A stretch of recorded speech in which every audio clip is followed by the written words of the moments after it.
Shtaka la Niffer ambalo ameshtakiwa peke yake, kwanza ameshtakiwa mashtaka mawili: kula njama ya kutenda uhaini kama shtaka la kwanza kwa washtakiwa wote 22. Halafu mshtakiwa wa pili mpaka wa 22 wameshtakiwa kosa la uhaini kwa sababu pamoja na mambo mengine waliharibu miundombinu mali ya serikali. Niffer peke yake ameshtakiwa kwa kutenda uhaini kwa sababu kwa mjibu wa hati ya mashtaka aliwahamasisha watu wanunue barakoa, sijui niseme kama neno sahihi, wanunue barakoa ili kujilinda na mabomu ya machozi. Sio maneno yangu, ndio maelezo ya hati ya mashtaka. Sasa mtu yote anaweza akawa na maoni sasa, hata kama sio mwanasheria akawa na maoni iwapo hiyo ni uhaini au la, lakini sasa kwa sababu liko mahakamani, wacha tutachakata mahakamani, mahakama itoe majibu kwamba kweli mtu kuwaalika watu wanunue barakoa ili kujikinga na mabomu ya machozi wakati wa uchaguzi mkuu hati ya mashtaka, mimi mambo ya uchaguzi mkuu ilikuwepo mimi sijui, lakini nasema hati ya mashtaka inataja uchaguzi mkuu iwapo ni uhaini. Kwa hiyo hayo ndio mashtaka ya Niffer. Kesi nyingine ni namba 36387 ambayo ina jumla washtakiwa 76.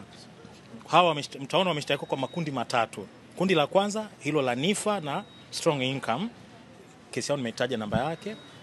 Kundi la pili kuna washtakiwa mbalimbali wako 76 wameshtakiwa nao kwa mashtaka yao ya uhaini na kula njama za uhaini.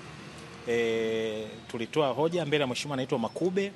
Yeye amekubali tu hoja ya kwamba waende kutibiwa. Ile la kwamba ripoti yetu mahakamani yeye amekataa.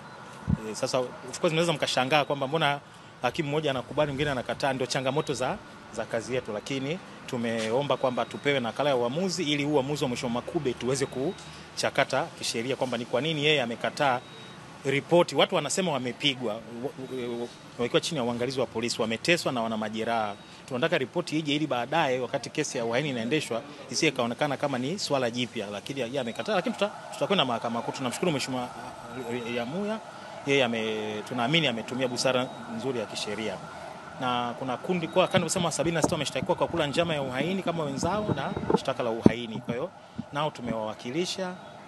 Ndio kwa mahakamani mmeona tumwanulia mpaka na maji. Walikuwa wanalalamika huko polisi walikuwa hajapewa maji.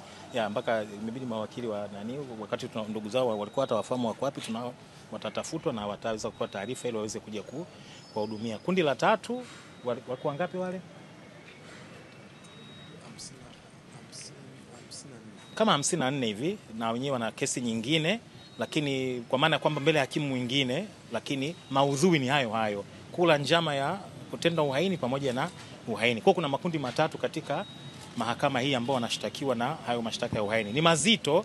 Sasa iwapo kweli matukio haya yanajitosheleza kubeba haiba ya uhaini, ni swala ambalo tutalichakata mbele ya safari, lakini sisi kwa kipande chetu kama mawakili kwa hatua hii tumefika mahakamani, tumewapa huduma ya kisheria, na basi tutaendelea kufanya kazi zetu kama mawakili ili kuhakikisha kwamba haki kwa hawa ndugu walioshtakiwa mashtaka mazito namna hiyo wanaweza kupata siku yao mahakamani, so that they get their day in court.